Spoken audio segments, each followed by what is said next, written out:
Do you have a story to share with the world? Of course you do. We all have stories to share. An Anchor podcast allows you to share your interests in a way that connects to others all across the globe.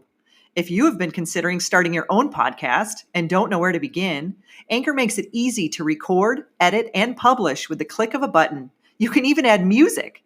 Whether it's crime dramas, self-improvement, paranormal adventures, or tips about parenting, you too can share your unique imprint on the world. Download the Anchor app or go to anchor.fm to get started today. You've got this. I believe in you. Welcome to the Existential Empath Podcast. My name is Tanya, and I am an intuitive empath. My intention is to share valuable tools and techniques that I have learned so you can tap into your own inner healer naturally and intuitively. Today I have Rachel Astarte with me. Rachel is a holistic psychotherapist, transformational coach, licensed marriage and family therapist who is the host of the podcast Self-Talk with Rachel Astarte. She also is the author of Celebrating Solitude, How to Discover and Honor Your Highest Self. Welcome, Rachel. I'm so excited to have you on the show today. Thank you so much. It's a pleasure being here. So today you and I are going to talk about the power of solitude, being lonely versus being alone. And when I first found out about you, I was looking into your book and you had sent me your book and I was able to read that. And I was really resonating with quite a bit that you were saying, especially the beginning where you were talking about how you had gone through a breakup, you had lost your father, and then you were kind of finding yourself navigating the world on your own. And so I want to talk about that. You know, what is the difference between being lonely and being alone, and how oftentimes these times of solitude can be very beneficial for us? Yeah, seriously. It's a great topic to discuss. What I should point out that the difference between aloneness and loneliness. Aloneness is really an intention. It's an intention to spend time with yourself, getting to know yourself, doing the things that give you joy, that kind of thing. Loneliness feels more like an absence, right? Something is missing, whereas aloneness can actually be very fulfilling. Now, that's not to say that in periods of aloneness, we don't get lonely. Exactly. But we can certainly negotiate that. But I think that the real difference between the two is intention. And that's an important distinction to make. I love that. I've never really thought of it that way because I look back at my life and I've gone through times of relationship and times of aloneness.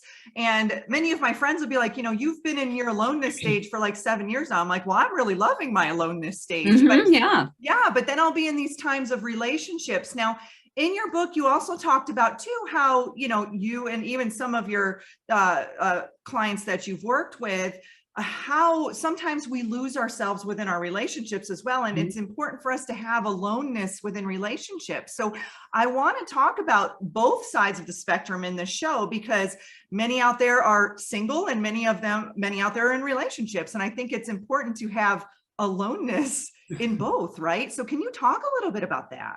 Absolutely.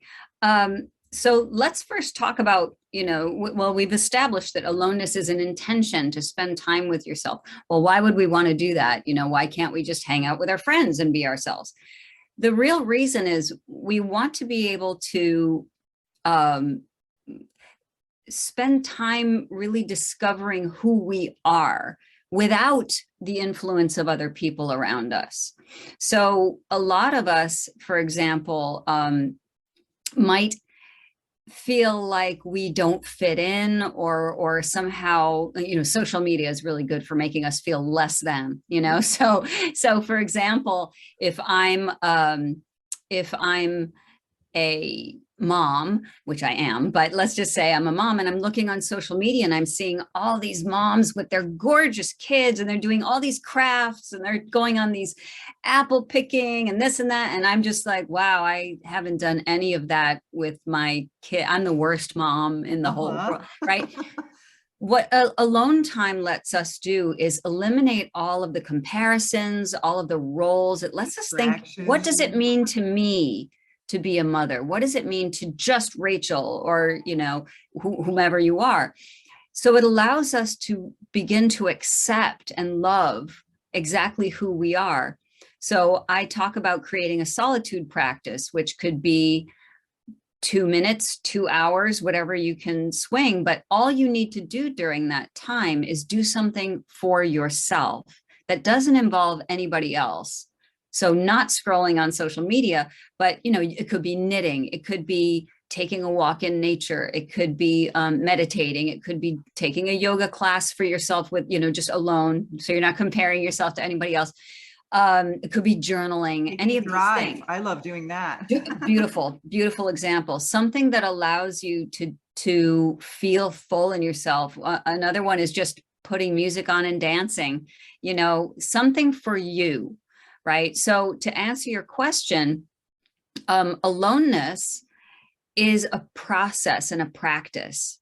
So even if we're single, yes, we technically are physically alone, but that's not the intention. The intention is, the intention is missing from just living alone. Anybody can live alone and be miserable, right? As a lot of us have experienced.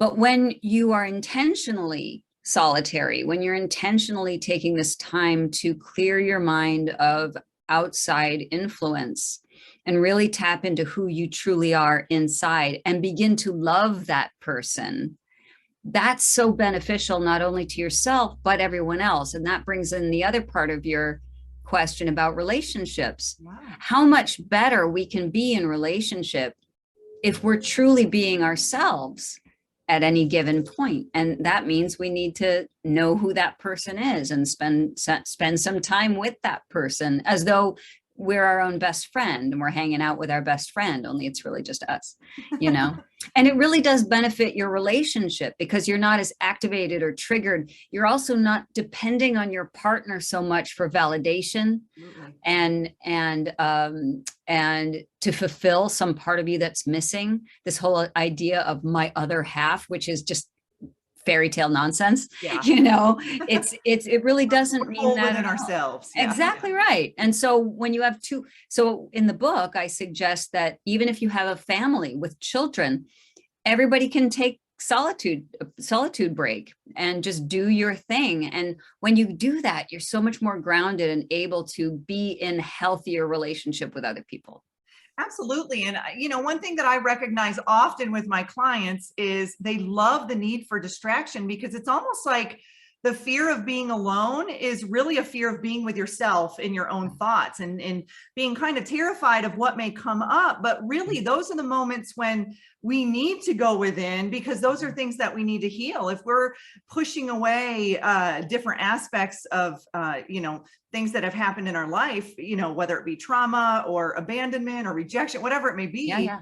And we don't want to sit with that, then all we're doing is we're just moving from one to the next. And it's like constant feeding off of that constant distraction and not really healing. And so I think for me, those moments of solitude, it's kind of reflection times, for me. And I read something the other day is we don't learn from life through experience. We learn from reflecting on experiences. And I really like that because I do feel like in those moments of solitude, when you don't have the distraction of everyone or everything around you, you actually are kind of forced to sit there in your own energy and ask yourself, what is this my energy? Right. Do I resonate with this energy? Yeah. And for a lot of people that can be really daunting because I don't need to spend time thinking about like how my parents made me sit at the dinner table till I finished my dinner and I missed all my favorite shows. I don't need like all that trauma. I don't want to do that.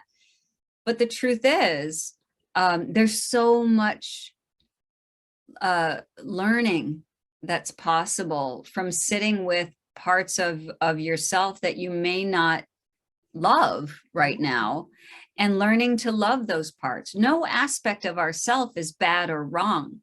So any experiences that were traumatic growing up, and I don't recommend that you try to heal that trauma alone. If you do have capital T or small t trauma, it really does help to get some therapy or coaching around that so you're not alone.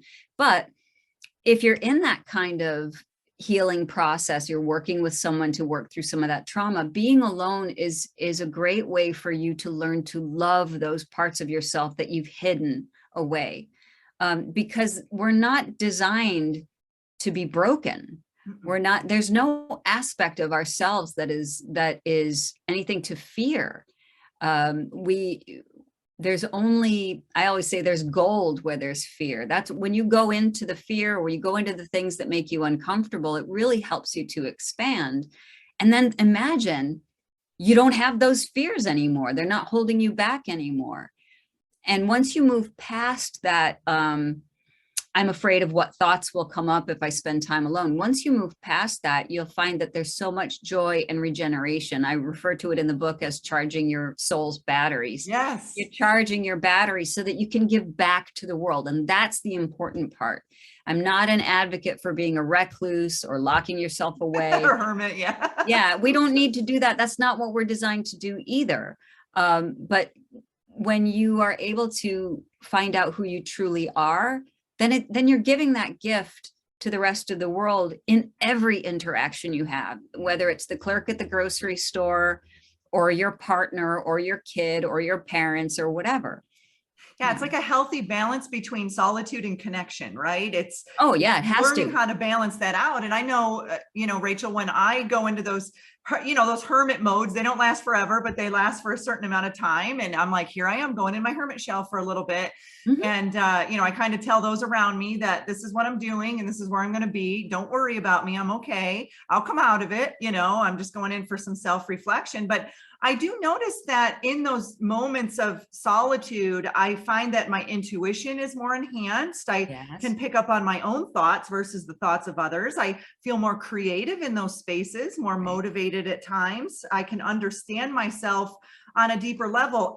And I find that I can support myself. I don't have to necessarily rely on those around me to do that. I can find that self-support. And I've had to do that from time to time. It's like, okay, I'm getting really attached to things in my outside world. It's time for me to go within and really see if I can do this on my own. And in those moments, I find growth and expansion, within myself. And I'm like, whoa, like I would have had no idea that I could do this. And so, when you're working with people and people are saying, I'm lonely, what are some things that you suggest for people who might be feeling, lonely, even whether they're in the alone stage or not? Mm-hmm. Yeah. So loneliness is a longing for connection with others. Now, if you've already spent a decent amount of time in your healing aloneness, loneliness can actually be a sign that you've charged your batteries. It's time to go back out into the world. Ooh, that's good perspective. Mm-hmm. So you could say, oh, all right, so I'm good here. And if I'm missing someone, then that's, again, we listen to all of our feelings and we let them guide us intuitively. So if we're feeling called to reconnect with other people, and there's a difference, right? There's a difference between a loneliness that feels like I have to stay, as you were talking about, distracting yourself. If you're distracting yourself from yourself, that's not what I'm talking about here. I'm talking about when you have spent some quality alone time and you get lonely, then yeah, it's time for you to rejoin the world a little bit. Now, if you are feeling lonely and you haven't spent a decent amount of time, then I would suggest really spending some time with the loneliness, sitting in it. What are you missing? What's not going on for you? What is it that you're, write it out, write a list of what are the things that don't feel right to you right now. And you can find, if you create a list like this, you can say, well, I want someone to make jokes with, or I want someone to talk about the TV show that I was just watching, or I want someone to, interact with me somehow. You can actually go down this list and find out, how can I offer this to myself? Oh. So for example, I want someone to make jokes with, make some jokes with yourself. Make yourself You laugh. know? I crack myself up all the time. I'm like the funniest Yes. person to myself. Exactly. And that's how it, and so I'm a huge proponent of talking to yourself out loud, Mhm. you know, and being able to have a conversation with yourself the way you would a best friend, because it's really, really helpful. You begin to understand that, um, for example, I don't know if you've experienced this. I certainly have, in relationships where you're telling a story and the other person is like, "Ah, get on with it. You know, Yeah. like, can you get to the point?" You don't have to do that when you talk, when you're alone. You can take as long as you want to tell a story, and you will be listened to. So, and that's another one. I want to My be cat listened listens to. really well. Yeah, exactly. I have 3 cats just for that purpose. And I'm just never kidding. alone. Well, we never are, you know. And so, but the point is, when we really take a look critically at what is it that's missing from my life, what I feel is missing, and find out how much of that can I offer myself before I go outside of my life for that kind of connection. Then when you do go out and talk to people, you're not so desperately needy of other people's Yeah, like energy. siphoning their energy, like, oh, Yeah. I need to be around you all the time. And Right, yeah, right, I get that because I get in those moments of solitude, and then I seem to attract people who are wanting to be in my energy all the time. And it's like, right, I have to right, set these boundaries. Like, no, right. I'm in this space right now. And I do recognize that that's been a pattern, and I'm working on that because it's like, oh, what is the deal? You know, it's like when I want to connect, they don't want to connect. But the moment I go into solitude, it's like everybody wants to connect. Right, because think about it, you have actually recharged your energy, your light, and that's very attractive. That's like, Yeah. oh wow, there's a groundedness to you that is literally attracting people, you know. Absolutely. And so, Rachel, you being a licensed marriage and family therapist, I want to ask you this question because I do recognize this with a lot of my friends, my clients, that, you know, for those of them that have been in a long-term relationship and then they go through a divorce or a breakup or some sort of a separation, I recognize a lot of them jumping right into another relationship. And me, this was an area that I was always the opposite. I was always, you know, go through a breakup or a divorce, and I would immediately just separate and go through this time of solitude. And sometimes it would last a couple years. It could last up to 8 years. You know, it really just depended on what I was going through. But, you know, what is is that healthy? You know, what is that? Because I see that commonly happen. And I guess I've been just taking a different route, you know, in that. And Mhm. people will look at me like, you know, I'm kind of crazy in those areas, but I do recognize that a lot. So do you have any advice on that? Yeah, no, I mean, and what you just described is what we're talking about here. What's right for you is what's right for you. So I always say just bring awareness to what you do. So if you've just gotten out of a long-term relationship and your first desire is to get right back in, get back on the horse, as they say, um, then take a moment and figure out why. What is it that's making you have to get right back out there? Because you know, as we were just speaking about, it may be some of those things that you're longing for, you can find within yourself. And I can say, as a therapist, we also want to be looking out for these areas, because we don't want to get into the same kind of relationship we just got out of. Exactly. Yes. So it's really good to take some reflection time, even just a bit, to Mhm. say, um, where did that not work? What was my part in this relationship?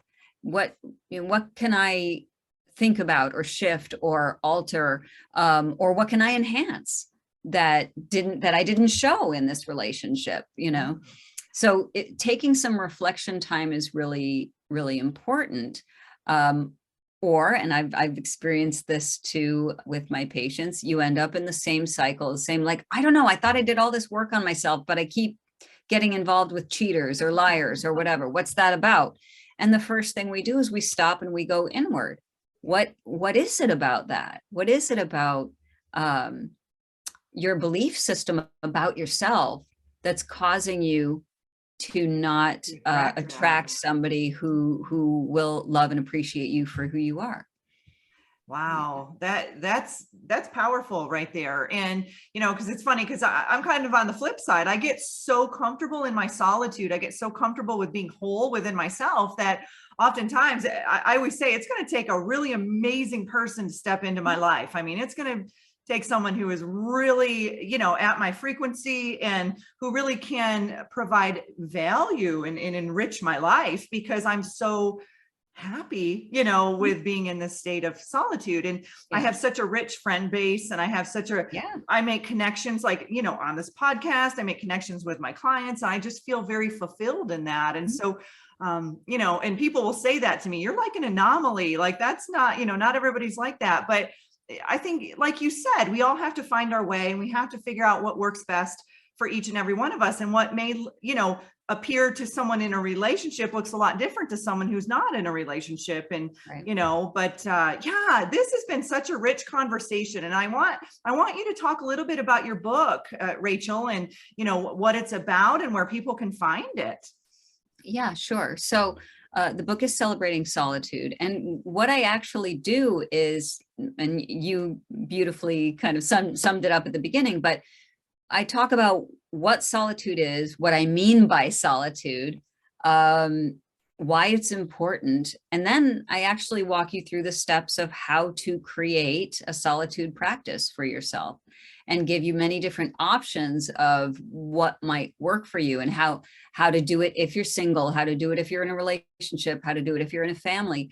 And also, and this is the important part, after the solitude, how to reemerge into the world with all these gifts that you're offering, so That's one the of part the I main, need to read, I guess, right? yeah. So, well, it's not so much about reemerging as a wildly social person.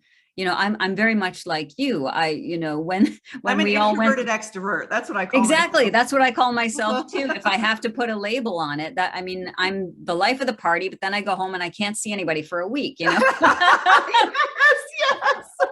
It's like, please don't call me. I don't. Oh So my God, it's too much. yes. So, but that, Awesome. but the whole message behind this work is to celebrate your solitude, not, so if other people are saying, wow, you're weird, you're an anomaly or whatever, it's like, yeah, I am. And so can you be, And I love if it. you want to be. Yeah. And the whole point is the acceptance of who we are. And if we're wildly extroverted, beautiful, then that's who you are. That's the light you shine in the world. I still think a little bit of solitude a day is good for people, but what, to each his own. But, but the point is that, the giving back doesn't necessarily mean that you have to go out and now be social. What it means is, when you interact with people, you're coming from a grounded place. Like I said, that could be the smallest interaction, talking to your mail person, your mail carrier, being whatever. present with them. Yeah. Exactly. Which you wouldn't do if you were scattered and trying to think about it, okay. So for example, we had this beautiful opportunity during the pandemic, when we were all in lockdown, and there was this wonderful opportunity to go inward, which many of us did. We're seeing massive changes in the workforce. Totally. So many more people deciding, I don't want to commute to work anymore.